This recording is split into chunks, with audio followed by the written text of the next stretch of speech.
ಕಾಂಗ್ರೆಸ್ನಲ್ಲಿ ನಿಲ್ತಾ ಇಲ್ಲ ಸಿಎಂ ಕುರ್ಚಿಯ ಕಿತ್ತಾಟ. ಅಧಿವೇಶನದ ಸಂದರ್ಭದಲ್ಲಾದ್ರೂ ಅದು ಸೈಲೆಂಟ್ ಆಗಿರುತ್ತೆ ಅಂತ ಅನ್ಕೊಂಡ್ರೆ ಅಧಿವೇಶನದ ಮೊದಲ ದಿನನೇ ಕಿಚ್ಚನ್ನ ಹತ್ತಿಸಿದ್ದು ಸಿದ್ದರಾಮಯ್ಯ ಪುತ್ರ ಯತೀಂದ್ರ ಸಿದ್ದರಾಮಯ್ಯ. ಆ ವಿಚಾರ ಡಿ.ಕೆ. ಶಿವಕುಮಾರ್ ಅವರ ಬಣಕ್ಕೆ ಆಕ್ರೋಶವನ್ನ ತರಿಸಿತ್ತು. ನಿನ್ನೆ CLP ಸಭೆ ಬೇರೆ ನಿಂತು ಮತ್ತೆ ಕಾವೇರ್ತಾ ಇದ್ದಂತ ಒಂದು ಚರ್ಚೆಯನ್ನ ತಣ್ಣಗೆ ಮಾಡುವಂತ ಪ್ರಯತ್ನವನ್ನ ಮುಖ್ಯಮಂತ್ರಿಗಳು ಮಾಡ್ತಾ ಇದ್ದಾರೆ. ಆ ಒಂದು ಚರ್ಚೆ ಕಾವೇರಿಸಿದ್ದು ಸಿಎಂ ಮಗ ಯತೀಂದ್ರ. ಅಪ್ಪನೇ 5 ವರ್ಷ ಸಿಎಂ ಹೇಳಿಕೆಯ ವಿಚಾರ ಕೋಲಾಹಲವನ್ನ ಸೃಷ್ಟಿ ಮಾಡಿತು. ಕಾಂಗ್ರೆಸ್ನಲ್ಲಿ ಡಿ.ಕೆ. ಬಣದ ಆಕ್ರೋಶಕ್ಕೆ ಎಡೆ ಮಾಡಿಕೊಡ್ತು. ಹೈಕಮಾಂಡ್ ಅಂತ ಹೇಳುವಂತ ಸಂದರ್ಭದಲ್ಲಿ ಇವ್ರು ಯಾಕೆ ಈ ರೀತಿಯಾಗಿ ಹೇಳಬೇಕು, ಎಲ್ಲವನ್ನು ಹೈಕಮಾಂಡ್ ನೋಡ್ಕೊಳ್ಳುತ್ತಲ್ವಾ ಅಂತ ಡಿ.ಕೆ. ಶಿವಕುಮಾರ್ ಬಣದವರು ಹೇಳ್ತಾ ಇದ್ದಾರೆ. ಬೆಳಗಾವಿಯಲ್ಲಿ ಸಿಎಂ ನೇತೃತ್ವದಲ್ಲಿ ನಿನ್ನೆ CLP ಮೀಟಿಂಗ್ ನಡೆಯಿತು. ಸಚಿವರು ಶಾಸಕರಿಗೆ ಸಿಎಂ ಅರ್ಧ ಗಂಟೆ ನೀತಿ ಪಾಠವನ್ನ ಮಾಡಿದ್ದಾರೆ. ಬಿಜೆಪಿ ಅವರನ್ನ ಕಟ್ಟಿ ಹಾಕೋದು ಹೇಗೆ ಅಂತ ಪಾಠವನ್ನ ಮಾಡಿದ್ದಾರೆ. ಬಿಜೆಪಿ ನಾಯಕರ ಆರ್ಭಟಕ್ಕೆ ಮಣಿಯಬೇಡಿ, ರಾಜಕೀಯ ಚರ್ಚೆಗೆ ಅವಕಾಶವನ್ನ ಕೊಡಬೇಡಿ, ಮಾತಿನಲ್ಲೇ ಚಾಟಿಯನ್ನ ಬೀಸಿ ಅಂತ ಸಿಎಂ ಸೂಚನೆಯನ್ನ ಕೊಟ್ಟಿದ್ದಾರೆ. ಕುರ್ಚಿ ಕಿತ್ತಾಟವನ್ನ ಸೈಡಿಗಿಡಿ. ಮೊದಲು ಬಿಜೆಪಿ ಯಾವ ರೀತಿಯ ಅಟ್ಯಾಕ್ ಮಾಡ್ತಾರೆ, ಅದಕ್ಕೆ ಪ್ರತ್ಯುತ್ತರವನ್ನ ಹೇಗೆ ಕೊಡಬೇಕು, ಸದನದಲ್ಲಿ ಯಾವ ರೀತಿಯ ಉತ್ತರವನ್ನ ಕೊಡಬೇಕು, ಮಾತಿನಲ್ಲಿ ಹೇಗೆ ಅವರನ್ನ ಕಟ್ಟಿ ಹಾಕಬೇಕು, ಅದನ್ನ ಯೋಚನೆ ಮಾಡೋಣ ಅನ್ನುವಂಥ ನಿಟ್ಟಿನಲ್ಲಿ ಸಿದ್ದರಾಮಯ್ಯ ಅವರ ನೇತೃತ್ವದಲ್ಲಿ ನಿನ್ನೆ ನಡೆಯುತ್ತಲ್ಲ CLP ಸಭೆಯಲ್ಲಿ ಸೂಚನೆಯನ್ನ ಕೊಡಲಾಗಿದೆ.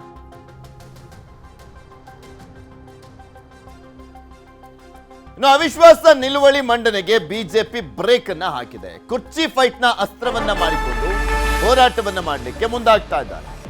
ಅವಿಶ್ವಾಸವನ್ನ ಮಂಡಿಸಬೇಕು ಅನ್ನುವಂಥದ್ರ ಬಗ್ಗೆ ಈ ಮುಂಚೆ ಚಿಂತನೆ ಆಗಿತ್ತು. ಆದರೆ ಅದು ಫೇಲ್ ಆಗುತ್ತೆ ಅನ್ನುವಂಥದ್ದು ಪಕ್ಕ. ಆದರೆ ಅದರ ಮುಖಾಂತರ ಸರ್ಕಾರಕ್ಕೆ ಮುಜುಗರವನ್ನು ತರಬೇಕು ಅನ್ನುವಂಥ ನಿಟ್ಟಿನಲ್ಲಿ ಮುಂದಾಗಿದ್ರು. ಆದರೆ ಆ ಒಂದು ಅವಿಶ್ವಾಸ ನಿಲುವಳಿ ಮಂಡನೆಗೆ ಬೇಡ ಆ ಮಂಡನೆ ಮಾಡೋದು ಅನ್ನುವಂಥದ್ರ ಬಗ್ಗೆ ನಿರ್ಧಾರವನ್ನು ಕೈಗೊಂಡಿದ್ದಾರೆ. ಬಿಜೆಪಿ ಶಾಸಕಾಂಗ ಸಭೆಯಲ್ಲಿ ಬಿಜೆಪಿ ತೀರ್ಮಾನವನ್ನು ಮಾಡಿರುವಂಥದ್ದು. ಬಿಜೆಪಿಯ ಶಾಸಕರು ನಾಯಕರು ಅವಿಶ್ವಾಸ ಮಂಡನೆ ಮಾಡಿದರೆ ನಮಗೆ ಹೆಚ್ಚು ನಷ್ಟ ಆಗುತ್ತೆ, ಅದನ್ನು ಬಿಟ್ಟು ಸರ್ಕಾರದ ವೈಫಲ್ಯಗಳನ್ನು ಚರ್ಚೆ ಮಾಡೋಣ. ಬಿಜೆಪಿ ಶಾಸಕರಿಗೆ ಸಭೆಯಲ್ಲಿ ಬಿಜೆಪಿ ನಾಯಕರು ಸೂಚನೆಯನ್ನು ಕೊಟ್ಟಿದ್ದಾರೆ. ಏನೇನು ಚರ್ಚೆ ಮಾಡಬೇಕು ಅನ್ನುವಂಥದ್ರ ಬಗ್ಗೆ ನಿನ್ನೆ ನಿರ್ಧಾರವನ್ನು ಮಾಡಲಾಗಿದೆ. HD ಕುಮಾರಸ್ವಾಮಿ ಕೂಡ ಹೇಳಿದರು ಅವಿಶ್ವಾಸ ನಿರ್ಣಯ ಮಾಡೋದು ಬೇಡ ಅಂತ. ಪಕ್ಷದೊಳಗಿನ ಅಸಮಾಧಾನ, ಪ್ರತಿಷ್ಠೆ ಎಲ್ಲವನ್ನೂ ಕೂಡ ಬಿಟ್ಟು ಹೋರಾಟ ಮಾಡೋಣ, ಸರ್ಕಾರವನ್ನು ಇಕ್ಕಟ್ಟಿಗೆ ಸಿಕ್ಕಾಕ್ಸೋಣ, ಸಾಕಷ್ಟು ವೈಫಲ್ಯಗಳಿದ್ದಾವೆ ಅದ್ರ ಬಗ್ಗೆ ಹೋರಾಟ ಮಾಡೋಣ, ಕುರ್ಚಿ ವಿಚಾರವನ್ನ ಕೂಡ ಪ್ರಸ್ತಾಪಿಸಿ ಇಕ್ಕಟ್ಟಿಗೆ ಸಿಕ್ಕಾಕ್ಸೋಣ ಅಂತ ಮಾತನಾಡಿದಂತೆ. ನಿನ್ನೆ ಕಾಂಗ್ರೆಸ್ನಲ್ಲಿ CLP ಸಭೆ ನಡೆಯಿತು. ಕಾಂಗ್ರೆಸ್ ಲೆಜಿಸ್ಲೇಟಿವ್ ಪಾರ್ಟಿ ಸಭೆ. ಇನ್ನ ಬಿಜೆಪಿದು BLP ಸಭೆ ನಡೆಯಿತು. ಬಿಜೆಪಿ ಶಾಸಕಾಂಗ ಸಭೆ. ಎರಡೂ ಪಕ್ಷದವರು ಕೂಡ ನಾವು ಏನೇನು ನಿರ್ಧಾರವನ್ನ ಮಾಡಬೇಕು, ಯಾವ ರೀತಿಯ ಹೋರಾಟ ಮಾಡಬೇಕು, ಒಂದ್ ಕಡೆ ಕಾಂಗ್ರೆಸ್ ಹೇಗೆ ಉತ್ತರ ಕೊಡಬೇಕು ಅಂತ ವಿರೋಧ ಪಕ್ಷದವರು ಯಾವ ರೀತಿಯ ಇಕ್ಕಟ್ಟಿಗೆ ಸಿಕ್ಕಾಕ್ಸ್ಬೇಕು ಆಡಳಿತ ಪಕ್ಷವನ್ನ ಅನ್ನುವಂಥ ನಿಟ್ಟಿನಲ್ಲಿ ಸಭೆಯನ್ನ ಮಾಡಿದ್ರು. ಎರಡೂ ಪಕ್ಷದ CLP ಮತ್ತೆ BLP ಸಭೆ ನಿನ್ನೆ ನಡೆದಿದೆ ಬೆಳಗಾವಿಯಲ್ಲಿ. ಅಧಿವೇಶನ ನಡೀತಾ ಇರುವಂತ ಈ ಸಂದರ್ಭದಲ್ಲಿ 2ನೇ ದಿನ ಶಾಸಕಾಂಗ ಪಕ್ಷದ ಸಭೆಗಳು ನಡೆದವು. ಒಂದ್ ಕಡೆ ಪ್ರಮುಖವಾಗಿ ಕಾಂಗ್ರೆಸ್ ಪಕ್ಷದ ಶಾಸಕಾಂಗ ಸಭೆಯಲ್ಲಿ ನಾಯಕತ್ವದ ವಿಚಾರಣೆ ದೊಡ್ಡ ಮಟ್ಟದಲ್ಲಿ ಚರ್ಚೆಗೀಡಾಗಬಹುದು ಅಂತ ಹೇಳಲಾಗ್ತಾ ಇತ್ತು. ಆದರೆ ಅದೆಲ್ಲದಕ್ಕೂ ಕೂಡ ಮುಖ್ಯಮಂತ್ರಿಗಳು ನೀತಿ ಪಾಠವನ್ನ ಮಾಡಿದ್ದಾರೆ. ನಮ್ ಕಚ್ಚಾಟ ಬೇಡ, ಅದೇ ಅಸ್ತ್ರ ಮಾಡಿಕೊಡೋದು ಬೇಡ, ವಿರೋಧ ಪಕ್ಷದ ಪ್ರಶ್ನೆಗಳಿಗೆ, ಅವರ ಅಟ್ಯಾಕಿಗೆ ನಾವು ಉತ್ತರವನ್ನ ಕೊಡುವಂತ ಕೆಲಸವನ್ನ ಮಾಡೋಣ, ಮಾತಿನ ಮುಖಾಂತರನೇ ಕಟ್ಟಿ ಹಾಕೋಣ, ನಮ್ಮ ವೈಫಲ್ಯಗಳು ಅವರಿಗೆ ಅಸ್ತ್ರ ಆಗಬಾರ್ದು ಅನ್ನುವಂಥ ನಿಟ್ಟಿನಲ್ಲಿ ಸೂಚನೆಯನ್ನ ಕೊಟ್ಟಿದ್ದಾರೆ. ಹೀಗೆ ತೋರಿಸ್ತಾ ಇದೆ ನೋಡಿ, ಎರಡು ಶಾಸಕಾಂಗ ಪಕ್ಷದ ಸಭೆಯ ದೃಶ್ಯಾವಳಿ ಅದು. CLP ನಾಯಕರು, ಮುಖ್ಯಮಂತ್ರಿಗಳಾಗಿರುವಂಥ ಸಿದ್ದರಾಮಯ್ಯನವರು ಆಲ್ಮೋಸ್ಟ್ ಸತತ 17 ವರ್ಷ ಅಂತ ಕಾಣಿಸುತ್ತೆ. ಸತತ 17 ವರ್ಷದಿಂದಲೂ ಕೂಡ ಕಾಂಗ್ರೆಸ್ನ ಶಾಸಕಾಂಗ ಸಭೆಯ ನಾಯಕರು ಸಿದ್ದರಾಮಯ್ಯ ಅವರು 2009ರಿಂದನೂ ಕೂಡ. ಇನ್ನು ಬಿಜೆಪಿಯ ಶಾಸಕಾಂಗ ಪಕ್ಷದ ನಾಯಕರಾಗಿರುವಂಥ ಅಶೋಕ್ ನೇತೃತ್ವದಲ್ಲಿ BLP ಸಭೆ ನಡೀತು. ಅಲ್ಲಿ ಬಿಜೆಪಿ ಶಾಸಕರು ಹಾಜರಿದ್ದರು. ಇದೆಲ್ಲದ್ರ ಬಗ್ಗೆನೂ ಕೂಡ ಇನ್ನಷ್ಟು ಮಾಹಿತಿಯನ್ನು ಕೊಡ್ತಾ ಹೋಗ್ತಾರೆ ನಮ್ಮ ಪ್ರತಿನಿಧಿ ಹೆಬ್ಬಾಕ ತಿಮ್ಮೇಗೌಡರು. ಬೆಳಗಾವಿಯಿಂದ ನೇರ ಸಂಪರ್ಕದಲ್ಲಿ ಜಾಯ್ನ್ ಆಗಿದ್ದಾರೆ. ತಿಮ್ಮೇಗೌಡರೆ, ನಿನ್ನೆ CLP BLP ಎರಡೂ ಸಭೆಗಳು ಕೂಡ ನಡೆದವು. ಆ ಸಭೆಯ ಹೈಲೈಟ್ಸ್ ಅಂತ ನೋಡ್ತಾ ಹೋದಾದ್ರೆ ಯಾವ ರೀತಿಯಾಗಿ ಅವರವರ ಪ್ರತಿಷ್ಠೆಯನ್ನ ಪಕ್ಕಕ್ಕಿಟ್ಟು ಸರ್ಕಾರದ ವಿರುದ್ಧ ಒಂದ್ ಕಡೆ ಮತ್ತು ಒಂದ್ ಕಡೆ ವಿರೋಧ ಪಕ್ಷದ ಪ್ರಶ್ನೆಗಳಿಗೆ ನಾವು ಪ್ರತ್ಯುತ್ತರವನ್ನ ಕೊಡಬೇಕು ಅನ್ನುವಂಥದ್ದು ಚರ್ಚೆಯನ್ನ ಮಾಡಲಾಯಿತು ಅಂತ. ಪೃಥ್ವಿರಾಜ್, ಬಹಳ ಮುಖ್ಯವಾಗಿ ಏನು ಬೆಳಗಾವಿ ಸುವರ್ಣಸೌಧದಲ್ಲಿ ನಡೀತಾ ಇರತಕ್ಕಂತ ಏನು ಚಳಿಗಾಲದ ಅಧಿವೇಶನ ಏನಿದೆ, ಇದು ಇವತ್ತು 3ನೇ ದಿನಕ್ಕೆ ಕಾಲಿಟ್ಟಿದೆ.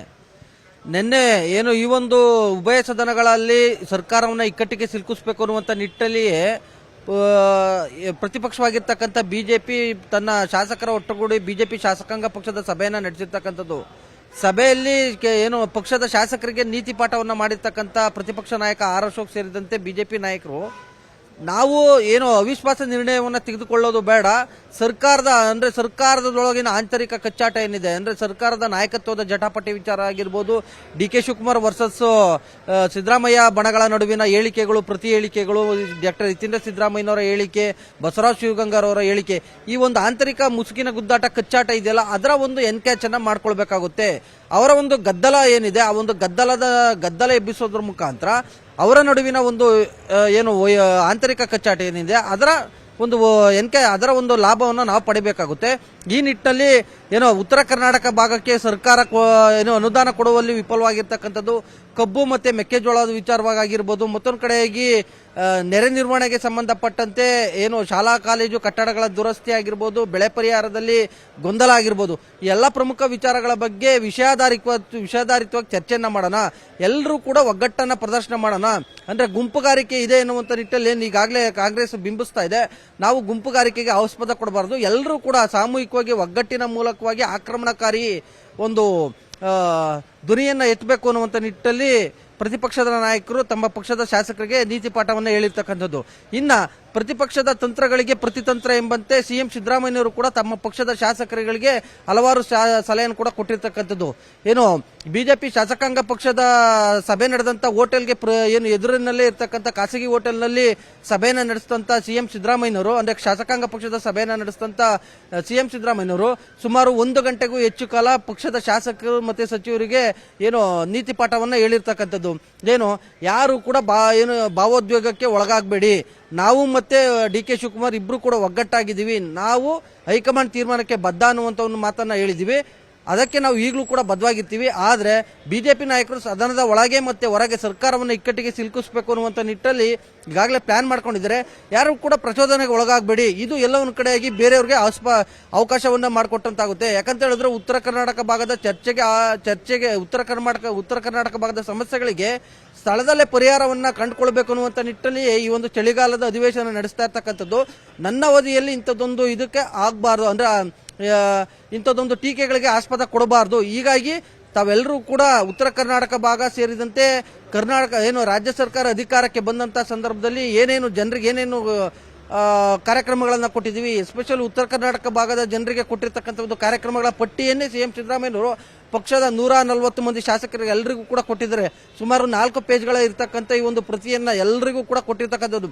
ನೀವೆಲ್ಲರೂ ಕೂಡ ಇದನ್ನ ಸ್ಟಡಿ ಮಾಡ್ಕೊಂಡ್ ಬನ್ನಿ, ಎಲ್ಲರೂ ಕೂಡ ವಿಷಯಾಧಾರಿತವಾಗಿ ಚರ್ಚೆಯನ್ನ ಮಾಡಿ. ಬಿಜೆಪಿ ನಾಯಕರು ಮತ್ತೆ ಜೆಡಿಎಸ್ ನಾಯಕರು ಆರೋಪ ಮಾಡ್ತಾರಲ್ಲ, ಆಯಾ ಸಂಬಂಧಪಟ್ಟಂತ ಸಚಿವರು ಉತ್ತರ ಕೊಡುವಂತ ಸಂದರ್ಭದಲ್ಲಿ ಸಾಮೂಹಿಕವಾಗಿ ಎಲ್ಲರೂ ಕೂಡ ಅವರಿಗೆ ದನಿಗೂಡಿಸಿ ಯಾವುದೇ ಕಾರಣಕ್ಕೂ ಕೂಡ ಬಿಜೆಪಿ ಮತ್ತೆ ಜೆಡಿಎಸ್ ನ ಒಂದು ಟೀಕೆ ಆರೋಪಗಳಿಗೆ ನಾವು ಗುರಿಯಾಗಬಾರ್ದು.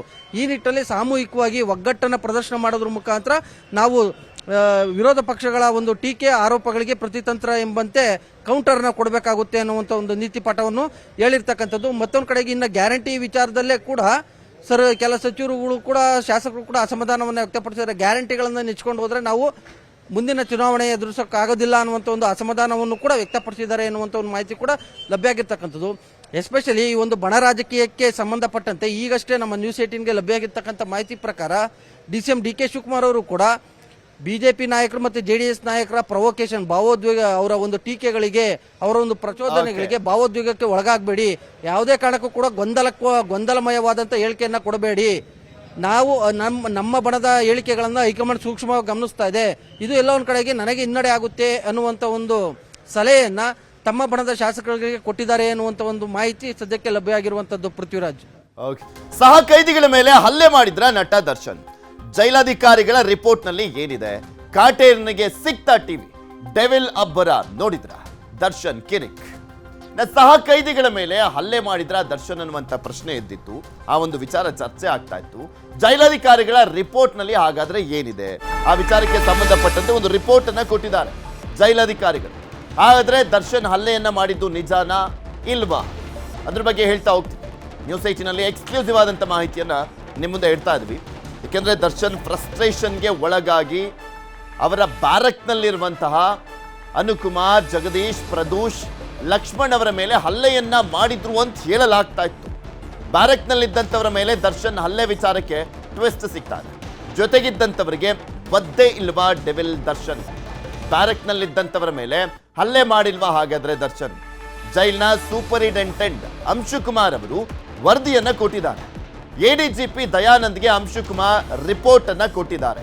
ಸಹ ಕೈದಿಗಳಿಗೆ ದರ್ಶನ್ ಒದ್ದೆ ಇಲ್ವಾ? ನಟ ದರ್ಶನ್ ಬ್ಯಾರಕ್ ಬಳಿ ಭದ್ರತೆಗಿದ್ದಂಥವರ ವಿಚಾರಣೆಯನ್ನು ಮಾಡಲಾಗಿದೆ. ವಿಚಾರಣೆಯನ್ನು ಮಾಡಿದಂಥ ಸಂದರ್ಭದಲ್ಲಿ ಅವರ ಸ್ಟೇಟ್ಮೆಂಟ್ ಅನ್ನ ದಾಖಲು ಮಾಡಿಕೊಳ್ಳಲಾಗಿದೆ.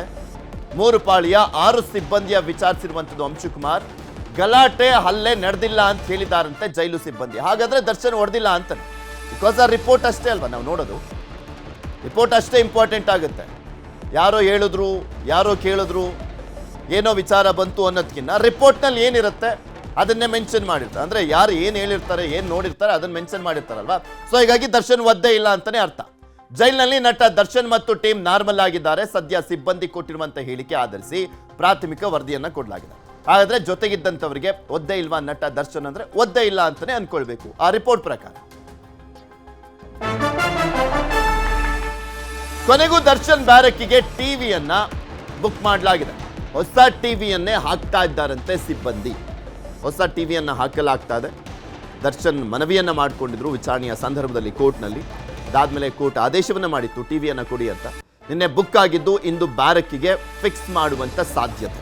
ಇಂದು ದರ್ಶನ್ ಬ್ಯಾರಕ್ಕಿಗೆ ಟಿವಿಯನ್ನ ಫಿಕ್ಸ್ ಮಾಡಲಿದ್ದಾರೆ ಸಿಬ್ಬಂದಿ.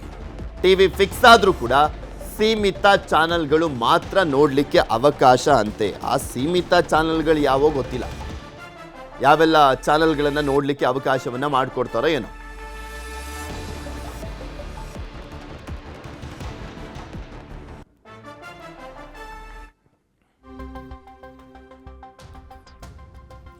ಇದೆಲ್ಲದ್ರ ಬಗ್ಗೆ ಇನ್ನಷ್ಟು ಮಾಹಿತಿಯನ್ನ ಕೊಡ್ತಾ ಹೋಗ್ತಾರೆ ನಮ್ಮ ಪ್ರತಿನಿಧಿ ಗಂಗಾಧರ್. ನಮ್ಮ ಜೊತೆ ನೇರ ಸಂಪರ್ಕದಲ್ಲಿ ಜಾಯ್ನ್ ಆಗಿದ್ದಾರೆ. ಗಂಗಾಧರ್, ನೋಡ್ತಾ ಇದ್ವಿ ಒಂದು ರಿಪೋರ್ಟ್ ಪ್ರಕಾರ ಅಲ್ಲಿನ ಸಿಬ್ಬಂದಿ ವಿಚಾರಣೆ ಮಾಡಿದಂತ ಸಂದರ್ಭದಲ್ಲಿ ಏನೂ ಆಗೇ ಇಲ್ಲ ಅನ್ನುವಂಥದ್ದನ್ನ ರಿಪೋರ್ಟ್ ನಲ್ಲಿ ಮೆನ್ಷನ್ ಮಾಡಲಾಗಿದೆ.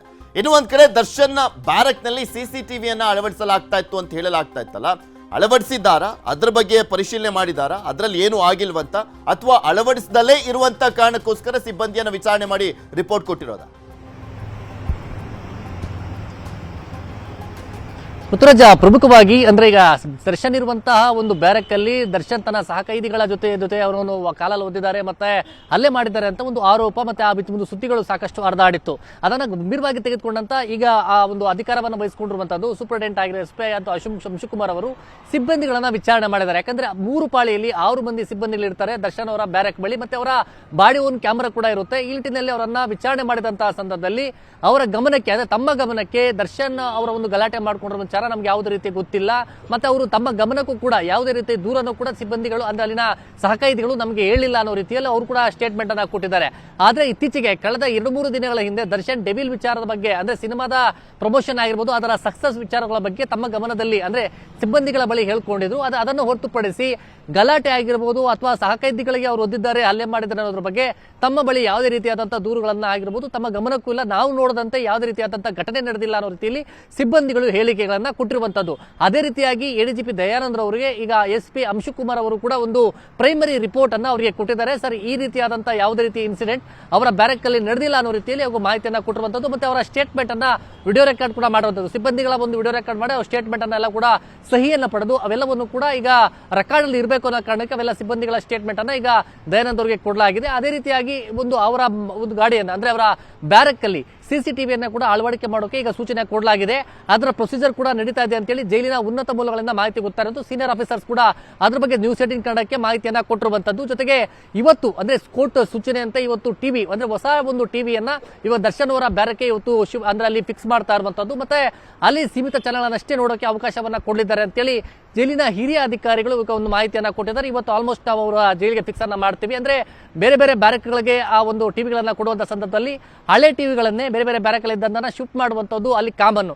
ಆದರೆ ಈಗ ಕೋರ್ಟ್ ಸೂಚನೆ ಅಂತೆ ಅದು ಟೆಕ್ನಿಕಲ್ ಏನು ಪ್ರಾಬ್ಲಮ್ ಆಗಬಾರ್ದು ಅಂತ ಹೊಸ ಟಿವಿಯನ್ನೇ ಒಂದು ಖರೀದಿಯನ್ನು ಮಾಡಿ ಈಗ ದರ್ಶನ್ ಬ್ಯಾರಕ್ಗೆ ಅದನ್ನು ಫಿಕ್ಸ್ ಮಾಡ್ತಾ ಇರುವಂಥದ್ದು. ಇವತ್ತು ಬಹುತೇಕ ಮಧ್ಯಾಹ್ನದ ಒಳಗಾಗಿ ಅವ್ರಿಗೆ ಟಿವಿಯನ್ನ ಅನುಕೂಲವನ್ನು ಅವಕಾಶವನ್ನು ಕೂಡ ಅಲ್ಲಿ ಮಾಡಿಕೊಡಲಿದ್ದಾರೆ. ಇದೆಲ್ಲ ಹೊರತುಪಡಿಸಿ ಈಗ ಹಲ್ಲೆ ಮತ್ತೆ ಮಾಡಿರುವಂಥದ್ದು ಕಾಲಲ್ಲಿ ಒದ್ದಿರುವಂತಹ ಆರೋಪ ಆಗಿರ್ಬೋದು, ಮತ್ತೆ ಅದನ್ನ ಏನು ಒಂದು ವಿಚಾರಗಳೇನಿತ್ತು, ಸುದ್ದಿಗಳು ಹರಿದಾಡ್ತಾ ಇತ್ತು, ಆ ಬಗ್ಗೆ ಯಾವುದೇ ರೀತಿಯಾದಂತಹ ಸಾಕ್ಷ್ಯಾಧಾರಗಳಿಲ್ಲ. ಮತ್ತೆ ಅದರ ಬಗ್ಗೆ ಎಕ್ಸಾಕ್ಟ್ಲಿ ಈಗ ರಿಪೋರ್ಟ್ ನಲ್ಲಿ ಏನಿದೆ ಅದೇ ನಿಜ. ಬಿಕಾಸ್ ಅವ್ರು ಕೊಡುವಂತ ರಿಪೋರ್ಟ್ ಗಳನ್ನೇ ನಾವು ಈ ಮುಂಚೆನೂ ಕೂಡ ಹೊಡಿತಾ ಇದ್ದಂತ ಹಿನ್ನೆಲೆಯಲ್ಲಿ ಹಿಂಗಾಗಿತ್ತು ಅನ್ಕೊಳ್ತಾ ಇದ್ವಿ. ಈಗ ಏನು ಆಗಿಲ್ಲ ಅಂದ್ರೆ ಏನು ಆಗಿಲ್ಲ ಅಷ್ಟೇ. ಈಗ ಅನುಕುಮಾರ್ ಜಗ್ಗ ಚಿತ್ರದುರ್ಗ ಜೈಲಿಗೆ ಶಿಫ್ಟ್ ಮಾಡಬೇಕು ಅಂತೆಲ್ಲ ಕೇಳ್ತಾ ಇದ್ರು ಅಂತ ಹೇಳ್ತಾ ಇದ್ರಲ್ಲ, ಅದು ನಿಜನಾ? ಎಲ್ಲೋ ಒಂದ್ ಕಡೆ ಹಲ್ಲೆ ಮಾಡ್ಲಿಕ್ಕೆ ಮುಂದಾಗಿದ್ರು, ಅದನ್ನ ಟಾರ್ಚರ್ ತಡ್ಕೊಳಕ್ ಆಗ್ದಲ್ಲೇ ಶಿಫ್ಟ್ ಮಾಡೋದಕ್ಕೆ ಕೇಳ್ಕೊಳ್ತಾ ಇದ್ರು ಚಿತ್ರದುರ್ಗಕ್ಕೆ ಅಂತ ಹೇಳಲಾಗ್ತಾ ಇತ್ತಲ್ಲ, ಅದ್ ನಿಜನಾ ಅಲ್ವಾ? ಎಸ್, ಇನ್ನೊಂದು ವಿಚಾರ ಅಂತಂದ್ರೆ ಇಲ್ಲಿ ಪೃಥ್ವಿರಾಜ್ ಅಂದ್ರೆ ಹಿಂದೆ ಅಂದ್ರೆ ಈ ಒಂದು ಘಟನೆ ವಿಚಾರ ಸುದ್ದಿ ಹೇಗೆ ಹರಿದಾಡ್ತು ಅದಕ್ಕೂ ಮುಂಚೆ ಕೋರ್ಟ್ ಅಲ್ಲಿ ಒಂದು ಹಿಯರಿಂಗ್ ಆಯ್ತು, ಮತ್ತೆ ಅದಕ್ಕೆ ಅರ್ಜಿಯನ್ನು ಕೂಡ ಹಾಕೊಂಡಿದ್ರು. ಅಂದ್ರೆ ಜಗದೀಶ್ ಆಗಿರ್ಬೋದು, ಅನುಕುಮಾರ್ ಆಗಿರ್ಬೋದು, ನಮ್ಮನ್ನ ಚಿತ್ರದುರ್ಗ ಜೈಲಿಗೆ ಶಿಫ್ಟ್ ಮಾಡಿ ನಮ್ಗೆ ಎಲ್ಲ ಸ್ವಲ್ಪ ನಮ್ಮ ತಾಯಿಯವರಿಗೆ ಅನಾರೋಗ್ಯದ ಸಮಸ್ಯೆ ಇದೆ ಅಂತ ಹೇಳಿ ಅವರು ಹಿಂದೆಯೇ ಕೂಡ ಒಂದು ಅರ್ಜಿಯನ್ನ ಹಾಕೊಂಡಿದ್ರು. ಹೀಗಾಗಿ ಅವತ್ತಿನ ದಿನ ಅವರ ಅರ್ಜಿ ತಿರಸ್ಕೃತ ಆಗಿತ್ತು. ಅವರನ್ನ ಶಿಫ್ಟ್ ಮಾಡುವಂತ ವಿಚಾರ ಅದು ಜೈಲಾಧಿಕಾರಿಗಳ ಒಂದು ವಿವೇಚನೆಗೆ ಬಿಟ್ಟಿರುವಂತದ್ದು, ಅವರನ್ನ ಶಿಫ್ಟ್ ಮಾಡುವಂತದ ಒಂದು ಬಗ್ಗೆ ಅಂತೇಳಿ. ಆದ್ರೆ ದೂರಿನ ವಿಚಾರ ಅಂದ್ರೆ ಅಲ್ಲೇ ಮತ್ತೆ ದೂರ ಅವರು ನಮ್ಗೆ ಒದ್ದಿದ್ದಾರೆ ಅನ್ನೋದ್ರ ಬಗ್ಗೆ ಪ್ರೈಮರಿ ಆಗಿ ಒಂದು ರಿಪೋರ್ಟ್ ಅಂದ್ರೆ ಒಂದು ದೂರನ್ನ ಅಲ್ಲಿ ಕೊಡಬೇಕಾಗುತ್ತೆ ಜೈಲಾಧಿಕಾರಿಗಳಿಗೆ ಅಥವಾ ಅಲ್ಲಿನ ಸಿಬ್ಬಂದಿಗಳಿಗೆ ಹೇಳಬೇಕಾಗುತ್ತೆ. ಆದ್ರೆ ಅವರಿಬ್ಬರು ಕೂಡ ಈ ರೀತಿಯಾದಂತ ಇನ್ಸಿಡೆಂಟ್ ಆಗಿದೆ ಅನ್ನೋದ್ರ ಬಗ್ಗೆ ಯಾವುದೇ ರೀತಿ ಕಂಪ್ಲೇಂಟ್ ಇಲ್ಲ ಅನ್ನೋದು ಜೈಲಿನ ಹಿರಿಯ ಅಧಿಕಾರಿಗಳ ಒಂದು ಮಾಹಿತಿ ಆಗಿರುವಂತದ್ದು. ಪೃಥ್ವಿರಾಜ್, ಮನೆಯೊಂದು 3 ಬಾಗಿಲಾಗಿದೆ ಈ ಶಾಲೆ. 103 ವರ್ಷಗಳ ಇತಿಹಾಸ ಉಳ್ಳಂತ ಸರ್ಕಾರಿ ಶಾಲೆ. ಆದ್ರೆ ಮನೆಯೊಂದು 3 ಬಾಗಿಲು ಅಂತ ಹೇಳ್ತೀವಲ್ಲ, ಹಂಗಾಗ್ಬಿಟ್ಟಿದೆ ಈ ಶಾಲೆಯ ಪರಿಸ್ಥಿತಿ. 1ನೇ ತರಗತಿಯಿಂದ 7ನೇ ತರಗತಿಯ ಶಾಲೆ, ಅಂದ್ರೆ ಪ್ರಾಥಮಿಕ ಶಾಲೆ. ಅದು 1ನೇ ಕ್ಲಾಸ್ನಿಂದ 7ನೇ ಕ್ಲಾಸ್ವರೆಗೂ. ಆದ್ರೆ ಅದರ ಪರಿಸ್ಥಿತಿ ಮಾತ್ರ ಹೇಳತೀರದು. ದೇವರಿಗೆ ಪ್ರೀತಿ ಅಂತ ಹೇಳ್ತೀವಲ್ಲ, ಹಂಗೆ ಆ ಶಾಲೆಯ ಪರಿಸ್ಥಿತಿ ಇರೋದು. 3 ದಿಕ್ಕುಗಳಲ್ಲಿರುವಂತ ಶಾಲೆಯ ಕೊಠಡಿಗಳು ಒಂದು ಕಡೆಯಿಂದ ಮತ್ತೊಂದು ಕಡೆಗೆ ಅಲೆದಾಟ ಮಾಡುವಂತ ಪರಿಸ್ಥಿತಿ ಇದೆ. 3 ದಿಕ್ಕಲ್ಲಿದೆ ಒಂದೊಂದು ಶಾಲೆಯ ಕೊಠಡಿಗಳು ಕೂಡ. ಒಂದೇ ಕಡೆ ಕೊಠಡಿಗಳ ನಿರ್ಮಾಣಕ್ಕೆ ಆಗ್ರಹಿಸ್ತಾ ಇದ್ದಾರೆ ಅಲ್ಲಿನ ಮಕ್ಕಳು, ಹಾಗೆ ಪೋಷಕರು. 64 ಜನ ಮಕ್ಕಳು ಓದುವಂತ ಸರ್ಕಾರಿ ಶಾಲೆ. ಮೂಲಭೂತ ಸೌಕರ್ಯಗಳಿಲ್ಲದೆ ಪರದಾಟವನ್ನು ಮಾಡ್ತಾ ಇದ್ದಾರೆ ಮಕ್ಕಳು. ಮೈಸೂರಿನ ದೇವಿರಮ್ಮನಹಳ್ಳಿ ಸರ್ಕಾರಿ ಶಾಲೆ ಇದು. 64 ಜನ ಮಕ್ಕಳು ಓದ್ತಾ ಇರುವಂತ ಶಾಲೆ. 1ನೇ ಕ್ಲಾಸಿಂದ 7ನೇ ಕ್ಲಾಸ್, ಒಂದೊಂದು ಕ್ಲಾಸಲ್ಲಿ 10 ಮಕ್ಕಳಿದ್ದಂತ ಆಗುತ್ತೆ. ಪ್ರಾರ್ಥನೆ ಮಾಡಲಿಕ್ಕೆ ಶಾಲೆಯಲ್ಲಿ ಜಾಗ ಇಲ್ಲ. ನಡು ರಸ್ತೆಯಲ್ಲೇ ಪ್ರಾರ್ಥನೆ ಮಾಡುವಂತ ಸ್ಥಿತಿ ಇದೆ. ಪೋಷಕರ ಮನವಿಗೆ ಸ್ಪಂದಿಸಿಲ್ಲ ಅಧಿಕಾರಿಗಳು. ದಾನಿಗಳ ಮೊರೆ ಹೋಗಿರುವಂಥದ್ದು ಗ್ರಾಮಸ್ಥರು. ನೂತನ ಕೊಠಡಿಯನ್ನ ಕಟ್ತಾ ಇರುವಂಥದ್ದು ಗ್ರಾಮಸ್ಥರು. ಅಧಿಕಾರಿಗಳು ಸ್ಪಂದಿಸ್ತಾ ಇಲ್ವಲ್ಲ. ಸೊ ಹೀಗಾಗಿ ದಾನಿಗಳ ಮೊರೆ ಹೋಗಿದ್ರು. ನೂತನ ಕೊಠಡಿಯನ್ನ ಈಗ ಗ್ರಾಮಸ್ಥರೇ ಕಟ್ತಾ ಇದ್ದಾರೆ. ಅಧಿಕಾರಿಗಳು ವ್ಯವಸ್ಥೆ ವಿರುದ್ಧ ಆಕ್ರೋಶವನ್ನ ವ್ಯಕ್ತಪಡಿಸ್ತಾ ಇದ್ದಾರೆ. ಇಲ್ಲಿ ಬಿಲ್ಡಿಂಗು 3 ಕಡೆ ಇರೋದ್ರಿಂದ ನಮ್ಗೆ ತುಂಬಾ ತೊಂದರೆ ಆಗ್ತಿದೆ. ಶಿಕ್ಷಕರು ಚೆನ್ನಾಗಿ ಪಾಠ ಮಾಡ್ತಾರೆ, ಆದ್ರೆ ನಮ್ಗೆ ಟೈಮ್ ಇಂದಾನೆ ಅದು ಸ್ವಲ್ಪ ಕಷ್ಟ ಆಗ್ತಿದೆ. ಮತ್ತೆ 2 ಕಡೆ ಅರಳಿ ಮರ ಇರೋದ್ರಿಂದ ಅದು ಒಂದೊಂದು ದಿನ ಒಂದೊಂದು ಕೊಂಬೆ ಬಿದ್ದೋಗ್ತಾ ಇದೆ. ಅದರಿಂದ ನಮ್ಗೆ ತುಂಬಾ ಭಯ ಆಗ್ತಿದೆ. ಆಟ ಆಡಕ್ ಮೈದಾನ ಇಲ್ಲ, ತೋಟ ಇಲ್ಲ. ಗಿಡಗಳನ್ನ ನೆಡ್ಬೇಕು ಅಂತ ಇಷ್ಟ ಆದ್ರೆ ಅಲ್ಲಿ ಹಸುಗಳೆಲ್ಲ ಬಂದು ಮೇಯ್ಕೊಳ್ಳೋದು, ಇದ್ರೆಲ್ಲ ತೊಂದರೆ ಆಗ್ತಿದೆ ನಮ್ಗೆ. ಹೊಸ ಬಿಲ್ಡಿಂಗ್ ಬೇಕು, ತೋಟ ಬೇಕು, ಮೈದಾನ ಬೇಕು. ಮತ್ತೆ ನಮ್ಗೆ ತುಂಬಾ ಓಡಾಡಕ್ ಸಮಸ್ಯೆ. ಪ್ರೇಯರ್ ಅಲ್ಲಿ ನಿಂತ್ಕೊಂಡ್ರೆ ವೆಹಿಕಲ್ ಬರ್ತವೆ, ಅವ್ರಿಗೆಲ್ಲ ಮುಂದೆ ಬಂದು ಹಿಂದೆ ಹೋಗಕ್ ತುಂಬಾ ಕಷ್ಟ. ನಾವು ಪ್ರೇಯರ್ ಮಾಡೋ ಹೊತ್ತಿಗೆ ವೆಹಿಕಲ್ ಹತ್ತಿಂದಿತ್ತಾಗೆ ಓಡಾಡ್ತವೆ, ಲಾರಿಗಳು ಬರ್ತವೆ. ಆಮೇಲೆ ನಾವು ಪ್ರೇಯರ್ ಮಾಡೋ ಹೊತ್ತಿಗೆ ಮುಂದಕ್ಕೆ ಬರಬೇಕು. ಕಟ್ಟಡಗಳು 3 ಕಡೆ ಇದ್ದಾವೆ. ವಾಶ್ರೂಮ್ಗೆ ಹೋಗೋಕ್ಕೆ ವೆಹಿಕಲ್ ಬರ್ತವೆ. ನಮಗೆ ಭಯ ಇರುತ್ತೆ. ಆಮೇಲೆ ನಾವು ಇಲ್ಲಿಂದ ಆ ಬಿಲ್ಡಿಂಗ್ ಹೋಗ್ಬೇಕು. ಅಲ್ಲಿಂದ ಬೆಳಗ್ಗೆ ಹೋದಾಗೆ ತಿರ್ಗಾ ಮಧ್ಯಾಹ್ನ ಊಟಕ್ಕೆ ಇಲ್ಲಿಗೆ ಬರಬೇಕು. ದೇವಿರಮ್ಮನಹಳ್ಳಿ ಸರ್ಕಾರಿ ಶಾಲೆ ದುಸ್ಥಿತಿ ಹೇಗಿದೆ ಅನ್ನುವಂಥದ್ರ ಬಗ್ಗೆ ನಮ್ಮ ಪ್ರತಿನಿಧಿ ಆನಂದ್ ಅಲ್ಲಿಂದ ಒಂದು ಪ್ರತ್ಯಕ್ಷ ವರದಿಯನ್ನು ಕೊಟ್ಟಿದ್ದಾರೆ, ನೋಡ್ಕೊಂಬೇಡ. ಮೈಸೂರು ಜಿಲ್ಲೆಯ ನಂಜನಗೂಡು ತಾಲೂಕಿನ ದೇವಿರಮ್ಮನಹಳ್ಳಿಯ 103 ವರ್ಷಗಳ ಇತಿಹಾಸ ಉಳ್ಳ ಶಾಲೆ ಏನಿದೆ, ಸದ್ಯ ಇದೀಗ ಈ ಶಾಲೆಗೆ ಕಾಯಕಲ್ಪ ಬೇಕಾಗಿರುವಂತದ್ದು. ನೀವು ದೃಶ್ಯದಲ್ಲೂ ಸಹ ನೋಡ್ತಾ ಇರ್ಬೋದು. ಸುಮಾರು 103 ವರ್ಷಗಳ ಹಳೆಯ ಶಾಲೆ ಇದು. ಸದ್ಯಕ್ಕೆ ಇಲ್ಲಿ 1ನೇ ತರಗತಿಯಿಂದ 7ನೇ ತರಗತಿವರೆಗೂ ಸುಮಾರು 64 ಮಕ್ಕಳುಗಳು ವ್ಯಾಸಂಗವನ್ನ ಮಾಡ್ತಾ ಇರುವಂತದ್ದು. ಸದ್ಯ ಶಾಲೆಗೆ ಅನೇಕ ಒಂದು ರೀತಿಯಲ್ಲಿ ಸೌಲಭ್ಯಗಳು ಕೂಡ ಬೇಕಾಗಿರುವಂತದ್ದು. ದೃಶ್ಯದಲ್ಲಿ ನೀವೇನ್ ನೋಡ್ತಿದ್ರ, ಇದು ಒಂದು ಕಡೆ ಶಾಲೆ ಆದ್ರೆ ಈ ರಸ್ತೆಯನ್ನ ದಾಟಿ ಹೋದ್ರೆ ಮತ್ತೊಂದು ಶಾಲೆಯು ಕೂಡ ಅಲ್ಲಿ ಇರುವಂತದ್ದು. ಅಲ್ಲದೆ ಈ ಶಾಲೆಯಿಂದ ಬಲಭಾಗಕ್ಕೇನಿದೆ ಅಂದ್ರೆ ಈ ಶಾಲೆಯಿಂದ 3 ದಿಕ್ಕುಗಳಲ್ಲಿ 3 ಕೊಠಡಿಗಳನ್ನ ನಿರ್ಮಾಣ ಮಾಡಿರುವಂಥದ್ದು. ಎಲ್ಲವೂ ಕೂಡ ಹಳೆಯ ಕಾಲದ ಕೊಠಡಿಗಳು. ಮಕ್ಕಳು ಒಂದು ಕಡೆ ನಿಲ್ಲದೆ ಎಲ್ಲಾ ಕಡೆಗಳಲ್ಲೂ ಕೂಡ ಹೋಗಿ ಪಾಠವನ್ನ ಕೇಳುವಂತಹ ದುಸ್ಥಿತಿ ನಿರ್ಮಾಣ ಆಗಿದೆ. ಸದ್ಯ ಈ ಸ್ಥಳ ಏನಿದೆ, ಇದೇ ಸ್ಥಳದಲ್ಲಿ ಪ್ರತಿದಿನ ಮಕ್ಕಳಿಗೂ ಕೂಡ ಪ್ರೇಯರ್ ಅನ್ನ ಮಾಡಿಸಲಾಗುತ್ತೆ. ರಾಷ್ಟ್ರಗೀತೆ, ನಾಡಗೀತೆಯನ್ನ ಇದೇ ಸ್ಥಳದಲ್ಲಿ ಆಡಿಸಲಾಗುತ್ತೆ. ಮಧ್ಯದಲ್ಲಿ ಏನಾದ್ರು ವೆಹಿಕಲ್ಗಳು ಬಂದರೂ ಕೂಡ ಮಕ್ಕಳು ವಾಪಸ್ ಹಿಂದೆ ಬರುವಂತಹ ಕೆಲಸಕ್ಕೂ ಕೂಡ ಮುಂದೆ ಆಗ್ತಾರೆ. ಇಂತಹ ದುಸ್ಥಿತಿಯಲ್ಲಿ ಈ ಶಾಲೆ ನಡೀತಾ ಇರುವಂತದ್ದು.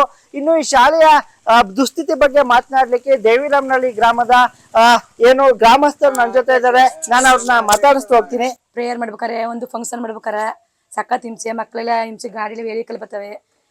ಒಂದು ಅಲ್ಲೊಂದ್ ಕಡೆ ಇಲ್ಲೊಂದ್ ಕಡೆ ಇರೋದು ಪ್ರಾಬ್ಲಮ್ ಮಕ್ಕಳಿಗೆ. ಎಲ್ಲಾ ಊರ್ಲು ಒಂದೇ ಕಡೆ, ಇಲ್ಲಿ ಮಾತ್ರ ಬೇರೆ ಬೇರೆ. ಸಿಟಿ ಹತ್ರ ಇದ್ರು ಪ್ರಾಬ್ಲಮ್. ಇಲ್ಲಿ ಸ್ಕೂಲ್ ಒಂದೇ ಕಡೆ ಇರ್ಬೇಕು, ಕಾಂಪೌಂಡ್ ಇರ್ಬೇಕು, ಅದಕ್ಕೆ ಒಳಗಡೆನೆ ಎಲ್ಲ ಆಗ್ಬೇಕು. ಹಿಂಗ್ ಹೊರಗಡೆ ಇದ್ರೆ ತಿರ್ಗಾಡಕವ್ರಿಗೆಲ್ಲರಿಗೂ ಇರ್ತಾರೆ, ಮಕ್ಳಿಗೆಲ್ಲ ಹಿಂಸೆ ಆಗುತ್ತೆ. ಒಂದೇ ಕಡೆ ರೂಮ್ಗಳೆಲ್ಲ ಇದ್ರೆ ಹಾಗೂ ಚೆನ್ನಾಗಿ ಇರ್ತಾರೆ. ಹೋಟೆಲ್ ಊರಲ್ಲಿ 100 ವರ್ಷ ಇತಿಹಾಸ ಇದೆ ಸ್ಕೂಲು. ನಾವು ಹಳೆ ವಿದ್ಯಾರ್ಥಿಗಳು ಈ ಗ್ರಾಮದಲ್ಲಿ. ಈ ಗ್ರಾಮದಲ್ಲಿ ಒಂದು ದುಶ್ಚಿತ ಕಷ್ಟ ಏನಂತಂದ್ರೆ, ಈ ದಾರಿಲೇ ಪ್ರೇಯರ್ ಮಾಡಬೇಕು. ಮಕ್ಕಳು ಇದು 4 ಕಡೆ ಇದೆ ಜಾಗ.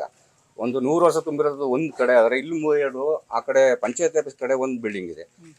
ಈ ಮಕ್ಕಳು ಇಲ್ಲಿ ಪ್ರೇಯರ್ ಮಾಡ್ಬಿಟ್ಟು ರೋಡ್ ದಾಟ್ ಮಾಡ್ಬೇಕಾದ್ರೆ ಟೀಚರ್ಸ್ಗಳಿಗೆ ಬಹಳ ಕಷ್ಟ. ಚಿಕ್ಕ ಮಕ್ಳು ಇರ್ತಾರೆ, ರೋಡ್ ದಾಟ್ಸ್ಬೇಕಾದ್ರೆ ಅನಾಹುತ ಆದ್ರೆ ಯಾರು ಜವಾಬ್ದಾರು ಅಂತ ನಾವು ಎಲ್ಲ ಒಂದ್ ಕಡೆ ಸರ್ಕಾರ ಕನ್ನಡ ಶಾಲೆಗಳನ್ನು ಉಳಿಸಿ, ಸರ್ಕಾರಿ ಶಾಲೆ ಉಳಿಸಿ ಅಂತ ಒಂದು ಅಭಿಯಾನ ಮಾಡ್ತಾರೆ. ಸರ್ಕಾರಕ್ಕೆ ಇದು ಯಾವುದು ಕಾಣಲ್ವಾ? ಬಿಟ್ಟಿ ಯೋಜನೆಗಳನ್ನ ಕೊಡೋದ್ ಬಿಟ್ಟು ಸರ್ಕಾರಿ ಶಾಲೆಗಳನ್ನ ಅಭಿವೃದ್ಧಿ ಪಡಿಸೋರೆ ಉತ್ತಮ. ಒಂದೇ ಕಡೆ ಅಂತಂದ್ರೆ ಏನು 64 ಮಕ್ಕಳು ಒಂದನೇ ತರಗತಿಯಿಂದ 7ನೇ ತರಗತಿ ತನಕ ಓದ್ತಾರೆ. ಎಲ್ಲರೂ ಕೂಡ ಒಂದೇ ಕೊಠಡಿಯಲ್ಲಿ ಓದ್ಬೇಕಾದಂತಹ ಪರಿಸ್ಥಿತಿ ಎದುರಾಗಿದೆ. ಒಂದು ಕೊಠಡಿ ಆ ಕಡೆ ಇದ್ರೆ ಮತ್ತೊಂದು ಕೊಠಡಿ ರಸ್ತೆಯನ್ನ ದಾಟಿ ಹೋಗ್ಬೇಕು. ಇವೆಲ್ಲದರ ಬದಲು ಸುಸಜ್ಜಿತವಾಗಿ ಒಂದು ನೂತನ ಶಾಲಾ ಕಟ್ಟಡವನ್ನ ನಿರ್ಮಾಣ ಮಾಡ್ಕೊಡಿ, ಅದರಲ್ಲಿ ಕಾಂಪೌಂಡ್ ಅನ್ನು ಸಹ ನಮ್ಗೆ ಹಾಕೊಡಿ. ಇಲ್ಲೇ ಪಕ್ಕದಲ್ಲಿ ಸರ್ಕಾರಿ 11 ಗುಂಟೆ ಜಾಗ ಇದೆ. ನಾವೇ ಸ್ವತಃ ದಾನಿಗಳ ಸಹಾಯದಿಂದ ಅಲ್ಲಿ ಕಟ್ಟಡವನ್ನ ಕಟ್ತಾ ಇದ್ದೇವೆ. ಉನ್ನತೀಕರಣ ಕಟ್ಟಿಸಿ ಮಕ್ಕಳಿಗೆ ಅನುಕೂಲ ಆಗುವ ನಿಟ್ಟಿನಲ್ಲಿ ಅಲ್ಲೇ ಮೈದಾನವನ್ನ ಸಹ ನಿರ್ಮಿಸಿ ಕೊಡಬಹುದು ಅಂತ ಹೇಳಿ ಗ್ರಾಮಸ್ಥರು ಆಗ್ರಹ ಮಾಡ್ತಾ ಇರುವಂತದ್ದು. ಕ್ಯಾಮರಾ ಪರ್ಸನ್ ರಾಹುಲ್ ಜೊತೆ ಆನಂದ್ ಕೆಎಸ್, ದೇವಿರಾಮನಹಳ್ಳಿ, ಮೈಸೂರು. ಸರ್, ದೇವಿರಮ್ಮನಹಳ್ಳಿಯ ಸರ್ಕಾರಿ ಶಾಲೆಯ ದುಸ್ಥಿತಿ ಹೇಗಿದೆ ಅನ್ನುವಂಥ ತೋರಿಸ್ತಾ ಇದ್ವಿ. ನೆಕ್ಸ್ಟ್ ಬುಲೆಟಿನ್ಗಳಲ್ಲಿ ಅಲ್ಲಿನ ಅಧಿಕಾರಿಗಳು ಜನಪ್ರತಿನಿಧಿಗಳನ್ನ ಸಂಪರ್ಕ ಮಾಡಿ ಇದಕ್ಕೊಂದು ನ್ಯಾಯ ಒದಗಿಸುವಂಥ ಕೆಲಸವನ್ನ ನ್ಯೂಸ್ 18 ಮಾಡುತ್ತೆ. ನೋಡೋಣ ಏನೇನು ಮಾಡ್ತಾರೆ ಅಲ್ಲಿನ ಅಧಿಕಾರಿಗಳು ಮತ್ತೆ ಜನಪ್ರತಿನಿಧಿಗಳು, ಸ್ಪಂದಿಸ್ತಾರಾ ಇಲ್ವಾ ಅಂತ. ಮೈಸೂರಿನಲ್ಲಿ ಸೆರೆ ಸಿಕ್ಕಿದ್ದಂಥ 4 ಹುಲಿ ಮರಿಗಳು ಸಾವನ್ನಪ್ಪಿವೆ. ಕೂರ್ಗಳ್ಳಿ ಪುನರ್ವಸತಿ ಕೇಂದ್ರದಲ್ಲಿದ್ದಂಥ ಹುಲಿ ಮರಿಗಳು ಸಾವನ್ನಪ್ಪಿರುವಂಥದ್ದು. ಮೈಸೂರಿನಲ್ಲಿ ಸೆರೆ ಸಿಕ್ಕಿತ್ತು 4 ಹುಲಿ ಮರಿಗಳು. ಅವು ಈಗ ಕೂರ್ಗಳ್ಳಿ ಪುನರ್ವಸತಿ ಕೇಂದ್ರದಲ್ಲಿ ಸಾಕಲಾಗ್ತಾ ಇತ್ತು, ಸಾವನ್ನಪ್ಪಿವೆ. ಹುಣಸೂರಿನ ಗೌಡನಕಟ್ಟೆ ಬಳಿ ಸಿಕ್ಕಿದ್ದಂಥ ಹುಲಿ ಮರಿಗಳು ಅವು. 4 ಹುಲಿ ಮರಿಗಳ ಸಾವಿಗೆ ಇನ್ನೂ ನಿಖರವಾದಂಥ ಕಾರಣ ತಿಳಿದು ಬಂದಿಲ್ಲ. 4 ಹುಲಿ ಮರಿಗಳು ಕೂಡ ಸಾವನ್ನಪ್ಪಿದ್ದಾವೆ. ನವೆಂಬರ್ 29 ಹಾಗೂ 30ರಂದು ಸೆರೆ ಸಿಕ್ಕಿದ್ದಂಥ ಹುಲಿ ಮರಿಗಳು 10 ದಿನದ ಹಿಂದೆ 4 ಹುಲಿ ಮರಿಗಳ ಶವ ಪರೀಕ್ಷೆಗೆ ಅಂಗಾಂಗಗಳ ರವಾನೆ ಮಾಡಲಾಗಿದೆ. ಯಾವ ಕಾರಣಕ್ಕೋಸ್ಕರ ಸಾವನ್ನಪ್ಪಿವೆ, ಏನು ಎತ್ತ ಅಂತ ಬೆಂಗಳೂರಿನ ಪ್ರಯೋಗಾಲಯಕ್ಕೆ ಅಂಗಗಳ ರವಾನೆಯನ್ನು ಮಾಡಲಾಗಿದೆ. ಮರಿಗಳ ಪೋಷಣೆಯಲ್ಲಿ ಅರಣ್ಯ ಇಲಾಖೆ ನಿರ್ಲಕ್ಷ್ಯ ವಹಿಸ್ತಾ ವೈಫಲ್ಯನ, ತಾಯಿಯಿಂದ ಬೇರ್ಪಟ್ಟು ಬಳಲಿದ್ದಂಥ ಹುಲಿ ಮರಿಗಳು ಆ ಕಾರಣಕ್ಕೋಸ್ಕರ ಏನಾದರೂ ಸಾವನ್ನಪ್ಪಿದ್ವಾ ಗೊತ್ತಿಲ್ಲ. ಅದ್ರ ಬಗ್ಗೆ ಇನ್ನಷ್ಟೇ ಮಾಹಿತಿ ಬರಬೇಕಾಗಿದೆ. ಪ್ರಯೋಗಾಲಯಕ್ಕೆ ಕಳಿಸಿಕೊಡಲಾಗಿದೆ. 4 ಹುಲಿ ಮರಿಗಳು ಸಿಕ್ಕಿದ್ವು ಹುಣಸೂರಿನ ಗೌಡನಕಟ್ಟೆ ಬಳಿ. ಅದಾದ್ಮೇಲೆ ಅವನ್ನ ರಕ್ಷಣೆ ಮಾಡಿ ಕೂರ್ಗಳ್ಳಿ ಪುನರ್ವಸತಿ ಕೇಂದ್ರದಲ್ಲಿ ಸಾಕಲಾಗ್ತಾ ಇತ್ತು, ಪೋಷಣೆ ಮಾಡಲಾಗ್ತಾ ಇತ್ತು. 4 ಹುಲಿ ಮರಿಗಳು ಕೂಡ ಸಾವನ್ನಪ್ಪಿವೆ. ಇದ್ರ ಬಗ್ಗೆ ಇನ್ನಷ್ಟು ಮಾಹಿತಿಯನ್ನು ಕೊಡ್ತಾ ಹೋಗ್ತಾರೆ ನಮ್ಮ ಮೈಸೂರಿನ ಪ್ರತಿನಿಧಿ ಆನಂದ್. ನಮ್ಮ ಜೊತೆ ದೂರವಾಣಿ ಸಂಪರ್ಕದಲ್ಲಿ ಜಾಯ್ನ್ ಆಗಿದ್ದಾರೆ. ಆನಂದ್, ಯಾವಾಗ ಸಾವನ್ನಪ್ಪಿರುವಂಥದ್ದು, ಏನು ಹೇಳ್ತಾ ಇದ್ದಾರೆ ಅಲ್ಲಿರುವಂಥ ಅರಣ್ಯ ಇಲಾಖೆಯ ವೈದ್ಯಾಧಿಕಾರಿಗಳು ಇದಕ್ಕೆ ಸಾವನ್ನಪ್ಪೋದಕ್ಕೆ ಕಾರಣ ಅಂತ? ಪೃಥ್ವಿ, ಏನು ಮೈಸೂರು ಜಿಲ್ಲೆಯಲ್ಲಿ ಹುಲಿಗಳ ಉಪದ್ರ ಜಾಸ್ತಿ ಆಗಿತ್ತು ಅಂತೇಳಿ ಒಂದು ರೀತಿಯಲ್ಲಿ ರೈತರು ಆಕ್ರೋಶವನ್ನು ಹೊರಹಾಕ್ತಿದ್ರು. ಇದ್ರ ಬೆನ್ನಲ್ಲಿ ಹುಲಿಗಳ ಸೆರೆ ಹಿಡಿಯುವಂತ ಕಾರ್ಯಾಚರಣೆ ಕೂಡ ಅರಣ್ಯ ಇಲಾಖೆ ಮುಂದಾಗಿತ್ತು. ಆದ್ರೆ ಏನು ಗೌಡನಹಳ್ಳಿ ಬಳಿ ಕಳೆದ ನವೆಂಬರ್ 29 ಹಾಗೂ 30ರಂದು 4 ಹುಲಿ ಮರಿಗಳನ್ನ ಹಿಡಿಯಲಾಗಿತ್ತು. ತಾಯಿ ಹುಲಿ ಸಿಕ್ಕಿರ್ಲಿಲ್ಲ. ಅದನ್ನ ಮೈಸೂರಿನ ಕೂರ್ಗಳ್ಳಿ ಪುನರ್ವಸತಿ ಕೇಂದ್ರ ಏನಿದೆ ಇಲ್ಲಿ ಇರಿಸಲಾಗಿತ್ತು. ನಂತರದ 2 ದಿನಗಳಲ್ಲಿ ತಾಯಿ ಹುಲಿಯು ಸಹ ಸೆರೆ ಸಿಕ್ಕಿತ್ತು. ಆದ್ರೆ ಏನು ಮರಿ ಹುಲಿಗಳು ಸೆರೆ ಸಿಕ್ಕಂತಹ ಸಂದರ್ಭದಲ್ಲಿ ಒಂದಷ್ಟು ಘಾಸಿಗೊಂಡಿದ್ದು, ಅಲ್ಲದೆ ಜನರ ಕೂಗಾಟ ಚಿತ್ತಾಟದಿಂದ ಒಂದಷ್ಟು ಘಾಸಿಗೊಂಡಿತ್ತು ಅಂತ ಹೇಳಿ ವೈದ್ಯಾಧಿಕಾರಿ ಹೇಳಿರೋಣ. ಸದ್ಯ ಈಗ 4 ಹುಲಿ ಮರಿಗಳು ಸಹ ಮೈಸೂರಿನ ಕೂರ್ಗಳ್ಳಿಯ ಪುನರ್ವಸತಿ ಕೇಂದ್ರ ಏನಿದೆ ಇಲ್ಲಿ ಸಾವನ್ನಪ್ಪಿರುವಂತದ್ದು. ಸಾವಿಗೆ ನಿಖರವಾದ ಕಾರಣ ತಿಳಿದು ಬಂದಿಲ್ಲ. ಸದ್ಯ ಅರಣ್ಯ ಇಲಾಖೆ ಈ ಸಾವಿನ ಸುದ್ದಿಯನ್ನು ಸಹ ಮುಚ್ಚಿಟ್ಟಿದ್ದಂಥದ್ದು ಸಾಕಷ್ಟು ಅನುಮಾನಗಳಿಗೂ ಸಹ ಎಡೆ ಮಾಡಿಕೊಟ್ಟಿರುವಂತದ್ದು. ಒಂದು ಕಡೆ ಈಗಾಗಲೇ ಏನು ಪಶು ವೈದ್ಯಾಧಿಕಾರಿಗಳು ಹುಲಿ ಮರಿಗಳ ಅಂಗಾಂಗವನ್ನ ಬೆಂಗಳೂರಿನ ಪ್ರಯೋಗಾಲಯಕ್ಕೆ ರವಾನೆ ಮಾಡಿದ್ದಾರೆ.